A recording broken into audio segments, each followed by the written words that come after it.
तुमच्या बी घरी तुमच्या बी दुकानात असं कोणी आजी वगैरे आलं तर त्यांना नक्की मदत करा मित्रांनो, कारण की मी शुभम दादा त्यांच्याकडनं खूप काही शिकलेलो आहे. तर चला मग मी दाखवतो तुम्हाला आजचा ब्लॉग. राम राम मंडळी, मी तुमचा लाडका विशाल आणि मी निघालो होतो गाईज आता हॉटेलला जाण्यासाठी. आपल्याला हॉटेलला जाऊन आज तर खूपच काम होते, तर म्हटलं चला आता घ्या शटर वगैरे खोलून. म्हटलं आज रोडावरती गर्दी नाही, बाकीचे कुठे गेले म्हटलं. क्या हुआ?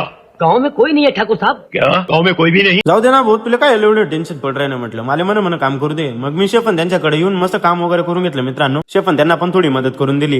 डोसे भले 4. मग शेफन त्यांच्याकडनं आलो, काउंटरला बिल वगैरे बनवायचे होते आणि आज आपल्याकडे होती छोटीशी पार्टी. तर ते पार्टीचं पण नियोजन वगैरे झालेलं होतं मित्रांनो, आणि मग गेस्ट पण आलेले होते आपल्याकडे. गेस्ट वगैरे आले, मग मी गेलो खाली आणि खाली पण टेबल वगैरे चालवले होते. म्हटलं मग चला आता ते आजीन ते आलेले आहेत तर आजीन त्यांची आपण थोडीशी मदत करून देऊ. शुभम दादा ते एवढे लोकांची मदत करतात, आपण 2 लोकांची मदत करून जाणार तर आपण काय गरीब नेऊन जाणार मित्रांनो. म्हणून 2-3 लोकांची तर मदत झालीच पाहिजे. मग मी आलो आधीची मदत करून वरती आलो आणि मला ना मग या मॅडम त्यांची ऑर्डर वगैरे घ्यायची. तर मॅडम त्यांचे चालू होते खेळण्याचे काम. तर मॅडम ते म्हणे वय वगैरे काही बघायचं नसतं म्हणे, मस्त खेळून वगैरे एन्जॉय वगैरे करून घ्यायचं म्हणे. म्हटलं मॅडम तुमचं पण म्हणलं बरोबर आहे म्हटलं. तर चला मित्रांनो गाईज, तुम्हाला पण खेळायचं असेल तर उड्या मारून घ्या, खेळून घ्या आता, कारण की जीवन परत नाही मित्रांनो. तर चला गाईज, व्हिडिओ वगैरे आवडेल तर लाईक फॉलो शेअर नक्की करून द्या तुमच्या छोट्या भावाला.